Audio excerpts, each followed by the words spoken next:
성경에 보면 여러 가지 승리의 사건들, 이스라엘이 출애굽한 이후에도 많은 전쟁을 겪었고 또 성경에도 여러 전쟁 기사가 있습니다. 그 중에서 다윗의 경우를 보면 다윗의 일생을 보면 큰 전쟁을 28번을 치렀다 이렇게 이야기하고 있습니다. 성경은. 그런데 문제는 그 전쟁에는 이길 수도 있고 질 수도 있다는데 28번의 전쟁을 다윗은 모두 다 승리를 합니다. 그러면서 성경은 뭐라고 말하냐면 다윗의 승리를 여호와와 함께 하였기 때문이라고 말하고 그 과정을 어떤 전쟁이 일어나거나 위기 상황이 닥칠 때 다윗은 여호와께 여짜오되 이렇게 표현하고 있습니다. 하나님께 물어봅니다. 이 전쟁을 해도 되겠습니까? 이 전쟁이 하나님께 속한 거 맞습니까? 그래서 내가 나가서 어떻게 하면 좋겠습니까?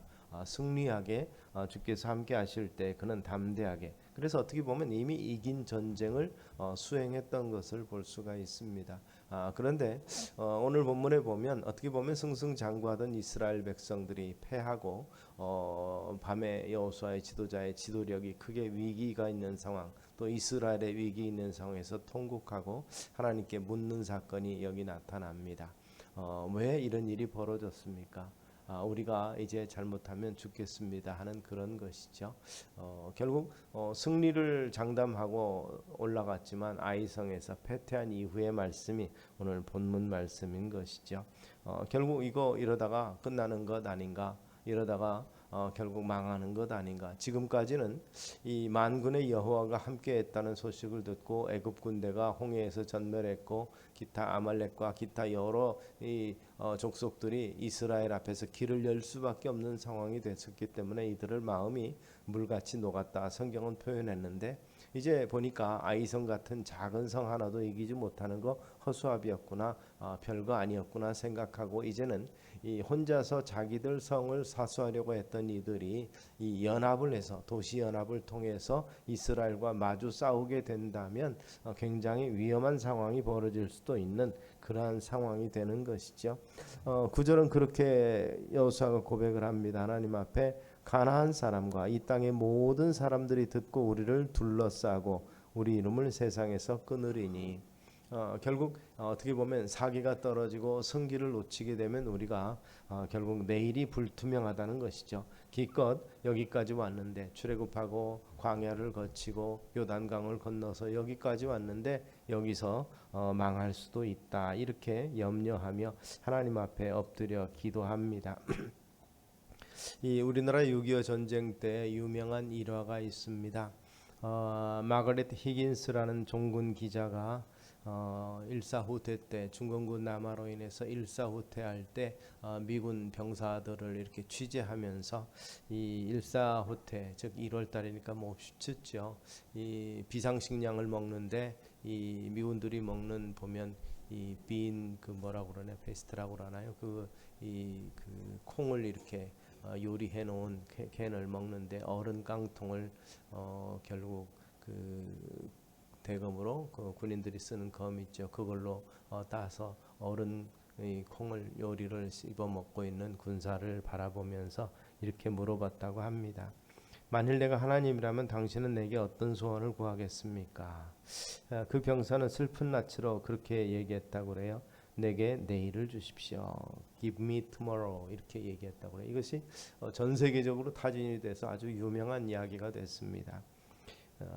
내일 밝은 미래가 보장된다면 지금 우리의 고생이 사실 문제가 되지 않을 것입니다. 문제는 미래가 암울하고 이러다가 망하는 거 아닌가 생각을 하는 이 위기의식과 불안이 우리를 힘들게 만드는 것이죠. 오늘 우리도 참 쉽지 않습니다. 힘들고 어렵습니다. 이러한 국가적인 어려움, 그리고 또 이 국가적인 어려움 속에서 그러다 보면 이 경제가 피부로 닿죠. 경제 문제, 사회 불안, 이러한 모든 것들이 우리의 미래를 불투명하게 만들고 우리로 하여금 힘들다, 어렵다. 계속해서 저도 IMF를 겪어봤지만 쭉 지나오면서 해마다 힘들다는 얘기들을 합니다. 사업하시는 분들이나 모두 다 힘들다 그러면서 대표적으로 우리나라가 가장 힘들었던 때가 어디입니까?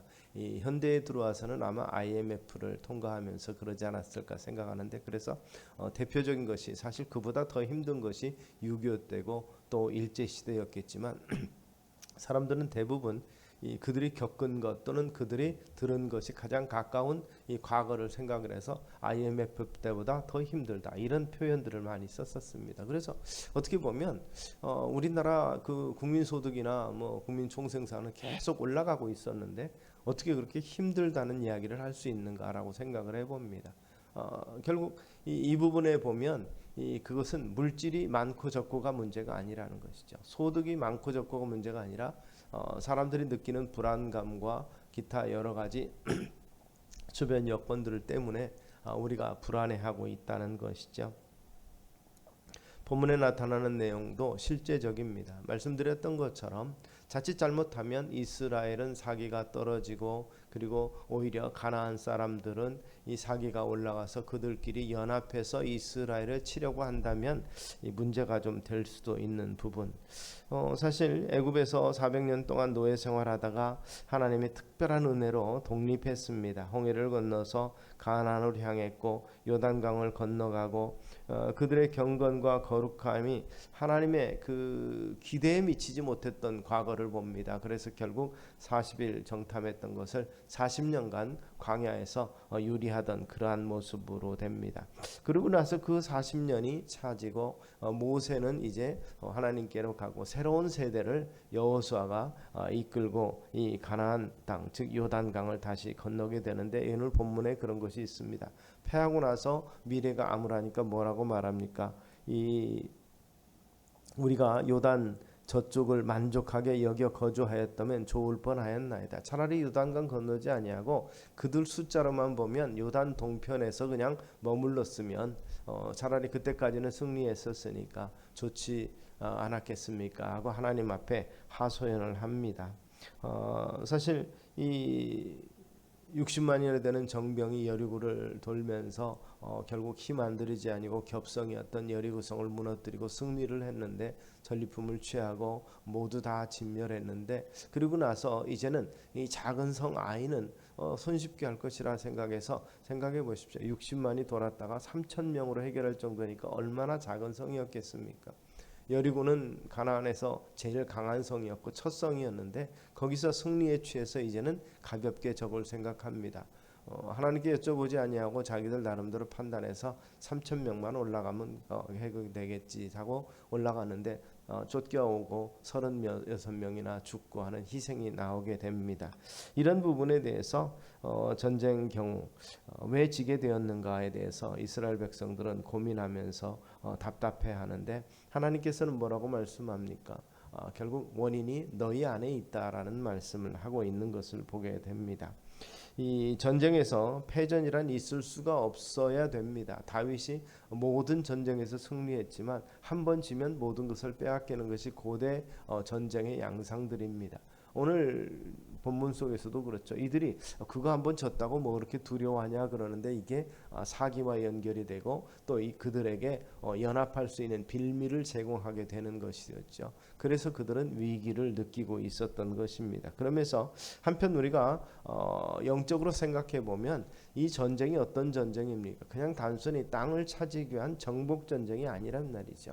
이스라엘에게 있어서는 정복 전쟁이면서도 한편으로는 하나님으로부터 그 땅을 수여받게 될, 그 땅을 차지하게 될 하나님의 언약의 수행자들입니다. 그리고 그 언약의 수행 과정 속에서 하나님께서는 이 가나안의 이 죄악을 듣고 그것들을 진멸할 생각으로 심판자로서 이스라엘을 선택하셨습니다. 그래서 성경 다른 곳에 보면 내가 애굽에서 내 군대를 이끌어내었다 이렇게 말씀합니다. 애굽에서 종되었던 그들인데 하고 의문을 가질 텐데, 하나님은 그들을 내 군대라, 이 가나안을 심판할 내 군대로서 광야에서 훈련시켰고 그들을 출애굽에서 이끌어냈다고 말씀하시는 것이죠. 하나님의 의도가 명확히 드러난 것입니다. 가나안 땅을 심판하고, 그 심판은 어떻습니까? 소돔과 고모라처럼, 노아의 홍수 때처럼 결국 심판의 대상들을 진멸시키는 것입니다. 그래서 이 여리고성을 점령할 때도 모든 것들 호흡 있는 것들을 다 죽이라고 말씀하신 것입니다. 그리고 아이성을 이 공략을 하기 위해서 준비를 했는데 그러나 아이성에서 패퇴하고 마는 것이죠. 하나님이 함께 하시는 백성이라는 이러한 타이틀이 있었기 때문에 모든 전쟁에서 승리해야 될 텐데 그렇지 못하게 되는 것이죠. 약속의 땅을 얻게 되는 이 영적 전쟁인데 결국 군사력이 많아서 또는 훈련이 잘 되어서 그것도 요소가 될 수 있습니다. 그러나 생각해 보시기 바랍니다. 똑같은 이 상황입니다. 전쟁이 근데 밀리기도 하고 또 결국 이기기도 하는 전쟁이 아말렉과의 전쟁이 여호수아가 이 모세에 휘하해서 지휘를 할 때 이런 일이 벌어졌었습니다. 그 내용을 보면 이스라엘이 지기도 하고 이기기도 하는데 그 조건이 뭐였느냐? 산에서 모세가 하나님께 팔을 들어 기도할 때 팔이 올라가서 기도하면 승리하고 그렇지 않으면 이스라엘에 밀려서 패하는 모습이 나타났던 것입니다. 그게 무슨 말입니까? 똑같은 상황, 크게 달라지지 아니한 상황 속에서 중요한 것은 하나님이 그들과 함께하는 것. 하나님이 응답하면 승리했고 그렇지 않으면 밀려서 패퇴했다는 사실입니다. 바로 이스라엘이 여태까지 겪은 모든 전쟁이 그와 같았다는 것이죠. 그렇다면 여리고성은 하나님이 함께 하셨기 때문에 승리했습니다. 여호와의 이름으로 승리했고 아이성은 하나님께서 그들을 돌보지 않았기 때문이라는 것이죠. 이 전쟁 원인이 어디 있느냐? 내가 어찌하여 엎드렸느냐는 이 말씀 속에서는 그 원인 모르겠느냐 이 말씀입니다. 그리고 그 원인을 너희 속에 있느니라고 말씀합니다. 알고 보니까 너희 속에 뭐가 있습니까? 죄가 있습니다. 하나님께서는 그렇게 말씀합니다. 이 이스라엘 자손들의 원수 앞에서 능히 맞서지 못하고 그 앞에서 돌아섰나니 이는 그들도 온전히 바친 것이 됩니다. 결국 이 하나님께 온전히 바친 존재 속에서 죄악이 있다는 것이죠. 온전히 거룩하지 못한 모습이 되는 것입니다. 이스라엘의 제사 제도를 살펴보면 이스라엘 제사 중에서 우리는 그냥 단순히 피 흘리고 매일 아침 상번제 해뜰 무렵과 해질 무렵에 이스라엘 전체를 향해서 위에서 제사장은 제사를 드리고 그때 이스라엘 백성들이 하나님 앞에 나올 때 아이를 낳았거나 첫 아이를 헌신할 때 양을 드리기도 하고 또 곡식에 모든 추수를 끝내고 드리기도 하고 또 죄를 범했을 때 속죄를 위해서 드리기도 하고 이 절기 때도 드리는 하나님 앞에 나가는 거 그냥 제사 드리면 되는 것처럼 생각이 되는데 그 제사에 꼭 필요한 게 뭡니까? 피 흘림이 있어야 됩니다. 그런데 그 피 흘림은 뭡니까? 희생과 죽음입니다. 아이를 하나님 앞에 바칠 때 그 아이 그 제물의 머리에 손을 얹고 하나님 앞에 드리는 것은 모든 첫 것은 하나님의 것인데 하나님께 드리기에 앞서서 이 제물에게 모든 죄가 전가되고 제물을 대신해서 드린다는 의미가 있는 것입니다. 그러니까 죽음입니다. 하나님 앞에 서는 자는 삶과 죽음에 대한 의미를 분명히 알아야 되는 것이죠. 그래서 상번제를 드리는 것까지는 하나님께서 이 범죄하면 어떻습니까? 제사장을 바꾸어서라도 일을 진행을 합니다. 그래서 범죄함이 있거나 거룩하지 못함이 있으면 제사장들이 스스로 정결케 할 때까지 기다리고 또 때를 기다리고 정결한 다음에 일정한 기간 율법에 있는 시간이 지나면 다시 제사장의 직무에 독보하는데 다시 돌아오는데 대제사장만은 다릅니다. 대제사장은 생명 걸고 하나님 앞에 들어가는 직책이었습니다.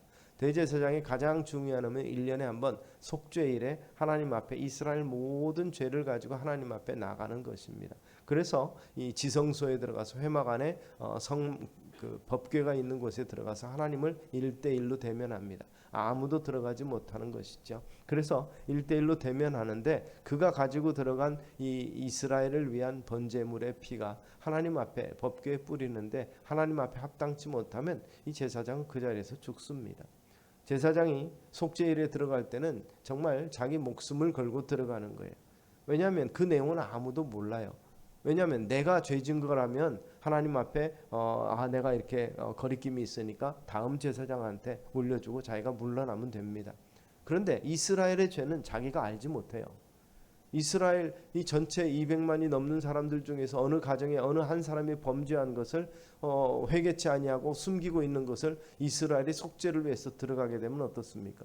자기가 죽는 거예요. 대표자기 때문에. 그리고 그가 혼자만 들어갈 수 있기 때문에 그가 쓰러졌다고 해서 다른 사람이 그를 시신을 끌어낼 수도 없어요. 그래서 대제사장의 에봇에는 바닥과 소매 끝에 이 방울이 달려 있습니다. 움직일 때는 딸랑딸랑 소리가 나는데 그가 쓰러지거나 그러면 하나님이 쳐서 그가 죽으면 소리가 끝나면 어때요? 이 회막 바깥에서 제사장들이 듣고 있다가 제사장 에봇에는 긴 띠가 허리띠가 묶여 있습니다. 그래서 그 띠 한쪽은 이 지성소 바깥에 성소에서 제사장들이 들고 있다가 딸랑거리는 소리가 끝나고 결국 제사장이 죽었다 생각이 되면 그거를 이렇게 당겨서 끌어냅니다. 그 안에 들어갈 수가 없어요. 그만큼 대제사장의 직분은 놀라운 것이고 또 어미한 것입니다. 예수 그리스도께서 십자가에 달려 돌아가신 이유는 바로 대제사장적인 죽음이었습니다. 이스라엘과 온 인류를 위한 이 속죄의 죽음이죠. 그래서 그를 끌어낸 사람들, 그 시신을 처리한 사람들은 제사장 직무에서 경건해질 때까지, 거룩해질 때까지, 속건제를 드리고 나서 날짜가 찰 때까지 전부 다 보류가 됩니다. 그리고 다음 연차별로 다음 순번에는 제사장들이 그 일을 하고 그 중에서 대제사장이 되어서 다시 속죄 제사를 드리게 되는 거죠. 얼마나 대제사장이 쓰러질지 몰라요. 대제사장의 직무는 그가 죽을 때까지입니다. 그래서 그 다음 이렇게 순번이 정해진 제사장들이 그렇게 대제사장이 되어서 하나님 앞에 들어가게 되는 것입니다. 그만큼 하나님께 드리는 제사는 거룩함이 중요한 의미가 있습니다. 그런데 그 제물도 깨끗해야 되고 제사장도 깨끗해야 되는데 거룩해야 되는데 오늘 본문을 보니까 너희도 하나님 앞에 드려진 존재라는 거예요. 이스라엘 백성들도 하나님 앞에 드려진 거룩한 산 제물들이다. 그런데 그 제물 가운데 죄가 오염된 것이 들어있는 것이에요. 그래서 하나님께서 그들을 징계하셨다는 말씀을 이 속에 있는 것입니다.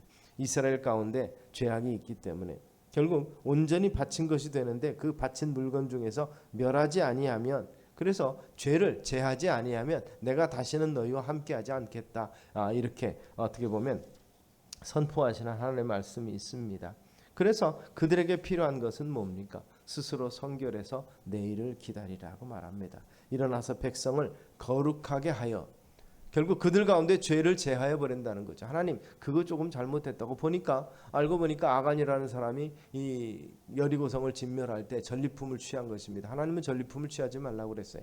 금은 이런 것들 성소에 드릴 수 있는 것들을 제하고 개인이 누릴 수 있는 것들은 하나도 이 가축이든지 옷이든지 뭐든지 손대지 말라고 그러는데 여기 보니 시날산 외투라고 그랬습니다. 바벨론 지역에서 나는 좋은 털 가죽 옷이죠. 이스라엘 백성에게 털 가죽 옷은 이 하나만 가지게 되는데 홈스팡이라고 표현되는 양털 가죽의 옷은 이 단순한 옷이 아니라 이 겨울 이 여름 밤에도 결국 저체온증을 막는 이불과 같은, 즉 생명과 같은 존재입니다. 그래서 다른 것은 다 빌려줘도 겉옷은 빌려줄 수가 없는 상황인데 좋은 외투를 보고 마음에 탐심이 생깁니다. 그래서 그것을 감추어두고 그리고 나서 또 은 200세겔에 있는 것을 보고 또 금덩이가 있는 것을 보고 자기 장막에다 묻고 감추었다는 것입니다.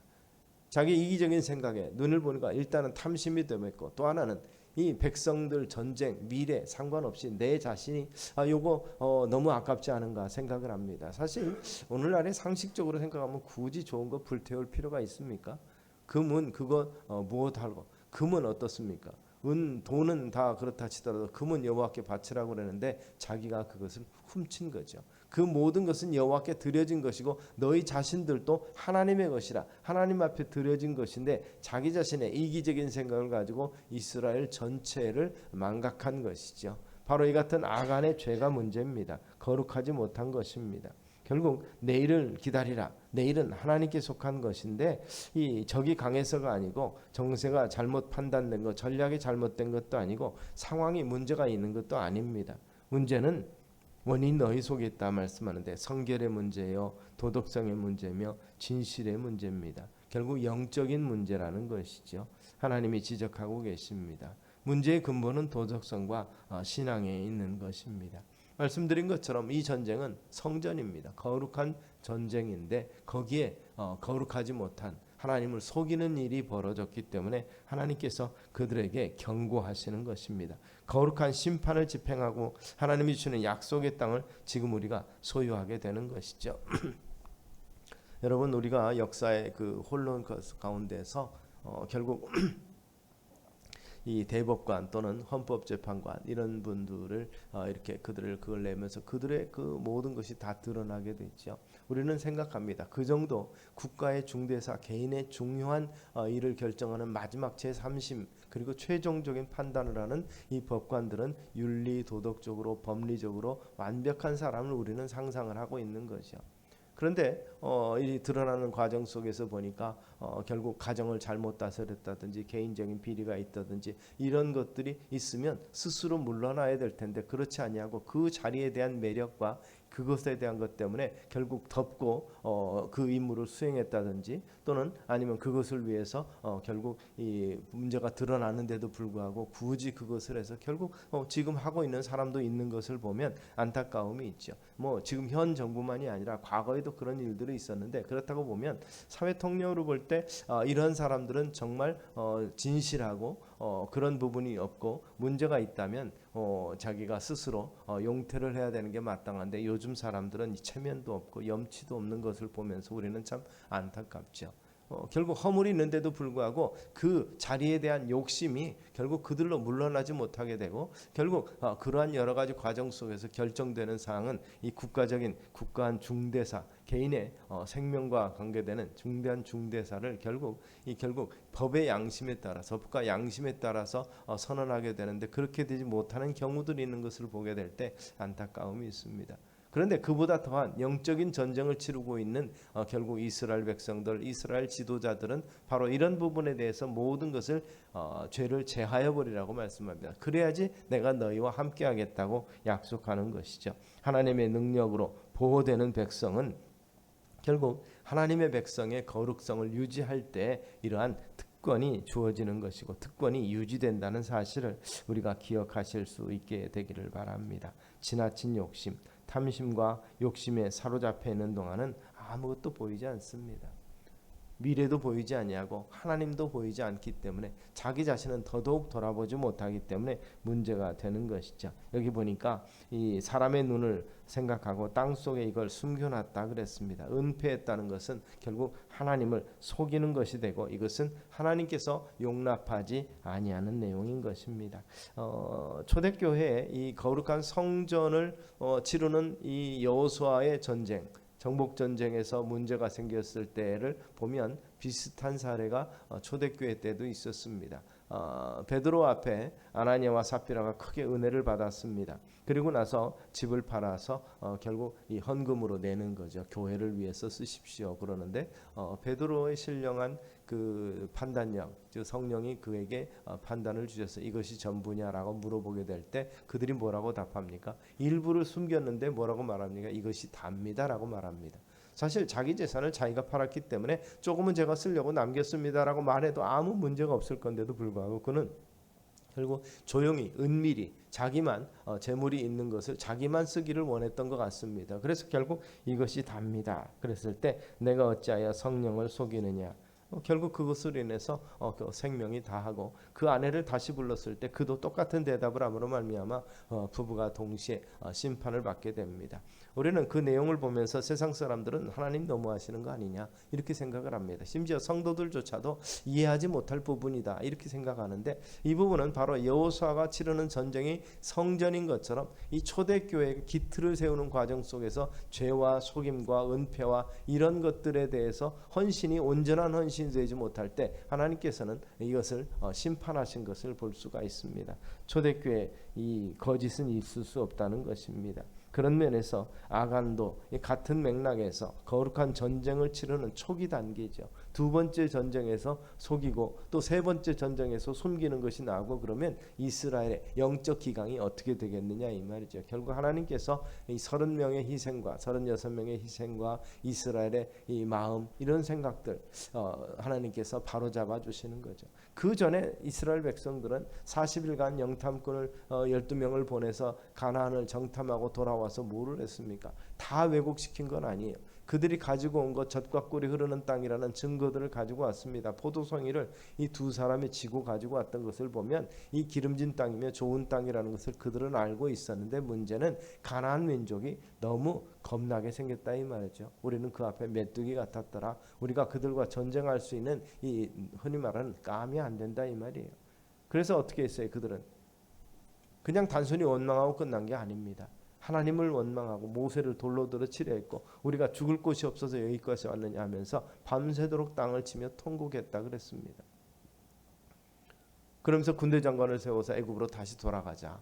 하나님께서 어떻게 그들을 구원해 내셨는데 그들은 옛생활로 종생활로 그들이 부르짖었던 그 자리로 다시 돌아가기를 원했던 것이죠. 이 말은 불순종하고 이 영적 전쟁을 제대로 치르지 못한다면 옛사람으로 돌아가는 일인 것입니다.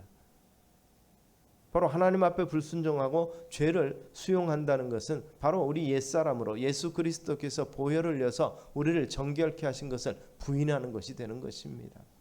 그러므로 가벼운 것이 될 수가 없는 것이 초대교회 선결성을 깨는 아나니아와 삽비라의 죽음 그리고 결국 하나님의 영적인 거룩한 전쟁을 결국 더럽게 만든 아간의 탐심과 이기심 바로 이런 것들이 하나님께서 가장 미워하시는 것 중에 하나였던 것을 보게 되는 것입니다.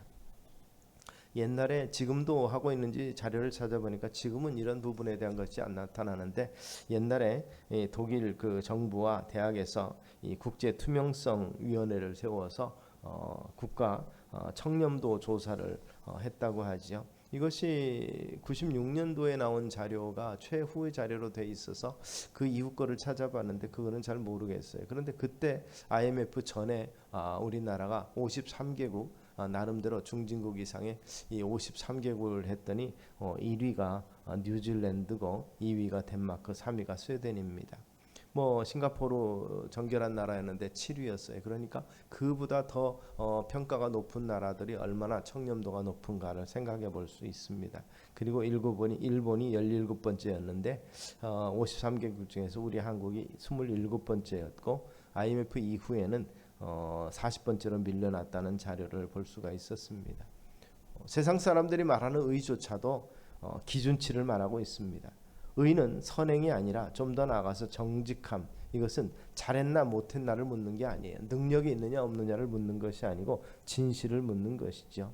투명성이라는 것은 가졌느냐 못 가졌느냐 능력이 있느냐 없느냐를 묻는 게 아니라는 것입니다. 사실을 사실대로 인정하느냐 이것을 묻고 있는 것이죠. 윤리도덕의 기본이라고 볼 수 있는 것입니다. 경제의 기본이고 정치의 근본이죠. 이것 빼면 사실 남는 것이 없는 것이라고 볼 수 있습니다. 능력이 좀 있다고 되는 게 아니고 기술이 있다고 되는 게 아니라는 것입니다. 진실을 잃어버리면 기대할 것이 없는 것을 우리는 기억하셔야 될 것입니다. 바로 그런 면에서 하나님은 이스라엘 백성이 거룩해지기를 원하시고 그들 가운데 죄가 없기를 원하십니다. 예수 그리스도께서 보혈을 흘려서 우리를 정결케 하신 거기에 다시 옛사람으로 돌아가기를 원치 아니하십니다. 그래서 내일을 기대한다면 오늘 정결하고 오늘 거룩해진다는 말씀이 오늘 본문 속에 있음을 우리가 기억하실 수 있는 것입니다. 스스로 성결케 하고 내일을 기다려라. 왜 하나님께서는 오늘 당장 이렇게 말씀하시지 않았을까요? 바로 오늘은 정결케 하는 날입니다. 오늘은 내일을 위해서 예비하는 날입니다. 그래서 오늘 준비된 자에게만 내일을 허락하신다는 의미가 있습니다. 준비되고 죄악이 사라지고 정결케 된 이러한 사람을 통해서 내일 일을 하나님은 진행시키시고자 하는 하나님의 의지를 보여주신 것입니다. 당장에 회개하고 돌이켰으니까가 아니라 이제는 성결하고 그래서 율법에 보면 이 모세 율법에 보면 이 속건제를 드리라고 말씀을 합니다. 하나님께 죄를 지은 거 성물에 죄를 지은 거 속죄제 다 제사를 드리고 나면 이제 깨끗해졌다라고 스스로 이제는 나는 아무것도 다 할 수 있다가 아니에요. 제사장은 근신 기간을 가집니다. 이 속건제를 드린 사람도 근신 기간을 가집니다. 제사장은 이제 제사를 드리고 나서 정결케 됐다고 인정하지만 그 다음에는 율법은 뭐예요? 이제 내가 죄 지은 것, 내가 거룩하지 못했던 것을 회개하고 돌이켜서 근신하는 시간을 갖습니다. 그래서 영적인 재정비하는 시간을 갖도록 만드신 것이죠. 우리에게도 바로 이 같은 시간이 필요합니다. 하나님은 최소의 시간으로 이것을 주셨어요. 내일을 위해서 오늘 거룩하게 하라. 오늘을 기다리라는 말씀이죠. 새 날을 새 일을 시작하기 앞서서 거룩하게 된 우리가 내일을 기다리고 내일은 하나님의 것이며 하나님의 내일을 우리에게 주실 때를 대비하면서 오늘을 거룩하게 지내라. 정결케 된 자매 인내하며 기다리라고 말씀하고 있음을 우리가 기억하실 수 있게 되기를 바랍니다. 스스로 성결케 하고 그냥 내일만 막연히 기다리는 것이 아니라 성결케 하고 거룩해진 상황 속에서 그리고 자신을 한 번 더 돌아보면서 내일을 준비하는 것. 사실 하루 그렇게 긴 시간은 아니라고 볼 수도 있지만 그러나 아무것도 안 하고 하루를 보낸다면 굉장히 지루한 시간이 되겠죠. 자신을 돌아보면서 하나님께서 그동안에 내게 맡기신 일을 생각하면서 오늘 해야 될 일을 점검하면서 하나하나 분석하면서 오늘을 준비하시고 그리고 내일을 기대하시는 우리 성도님들 되시기를 소망합니다. 내일은 그런 면에서 그리스도께서 피 흘려서 값주고 사신 우리에게 허락하신 내일이요 거룩한 날로서 시작해야 된 내일이라는 사실을 늘 기억하시는 우리 성도님들 되시기를 소망합니다. 그저 잘 되기만을 바랐고 잘 살기만을 바라는 것, 풍족한 것을 누리기만 바라는 것이 우리의 번영의 미래의 소망이 아니라는 것입니다. 우리에게 정말 정결하고 진실함과 정직함, 하나님 닮은 또 하나님의 거룩함이 드러나는 성도의 모습, 말 그대로 단순한 믿는 자가 아니라 또 다른 표현은 그리스도인은 성도라는 것이죠. 하나님의 거룩한 백성, 성도로서의 합당한 모습을 위해서 참 경건과 그리고 거룩을 위해서 오늘도 힘쓰시는 저와 여러분 되시기를 주의 이름으로 축원합니다. 그래서 우리의 삶에서 거짓을 멀리하고 진실함 그리고 하나님 앞에서 투명함 그리고 사람들 앞에서 온전히 드러나되 그러나 정말 거짓 없는 모습. 그래서 화란 개혁자들의 삶의 특징은 이 한동안 유럽에도 그렇고 북유럽도 그렇고 이 거실을 반 커튼으로 썼다고 그러죠. 요즘에 암막 커튼 같은 걸로 다 그래서 빛도 못 들어오게 하고 개인의 프라이버시를 중요하게 생각하는 이 삶의 모습이지만 그 당시 화란 개혁주의자들은 길에서도 볼 수 있도록 거실을 반 커튼으로 그리고 햇빛만 반절 가릴 수 있는 것을 하고 사람들의 움직임이 바깥에서 다 볼 수 있도록 했다고 합니다. 물론 침실이라든지 그런 쪽은 개인의 프라이버시가 중요시되니까 하지만 그러나 생활 공간 거실에서는 사람들에게 투명한 모습을 보이기를 원했습니다. 거룩한 모습을 보이기를 원했던 이 믿음의 선진들의 모습을 스스로 정결케 하고 거룩한 삶의 모습으로서 사람들 앞에서 부끄러움 없이 사는 거룩한 그리스도인의 모습을 살기 위해서 힘썼던 믿음의 선진들을 우리가 본받을 수 있는 우리 성도님들 다 되시기를 주의 이름으로 축원합니다. 기도하겠습니다. 사랑과 은혜가 많으신 아버지 하나님, 스스로 우리가 정결하다고 여겨질고 하나님 앞에서 정결함을 인정받을 때까지 성결하고 주님 주시고자 하는 그 내일을 우리가 받을 수 있고 소유할 수 있도록 은혜를 더하여 주시옵소서. 이스라엘 중에서 너희는 드려진 자여 거룩한 자여 하나님의 심판의 일을 진행하는 하나님의 사역자인 것을 기억하고 정결케 하라고 하신 말씀을 늘 기억하는 우리 되게 하옵소서. 예수님 이름으로 기도드리옵나이다. 아멘. 다 같이 일어서서 우리 420장 같이 하시겠습니다.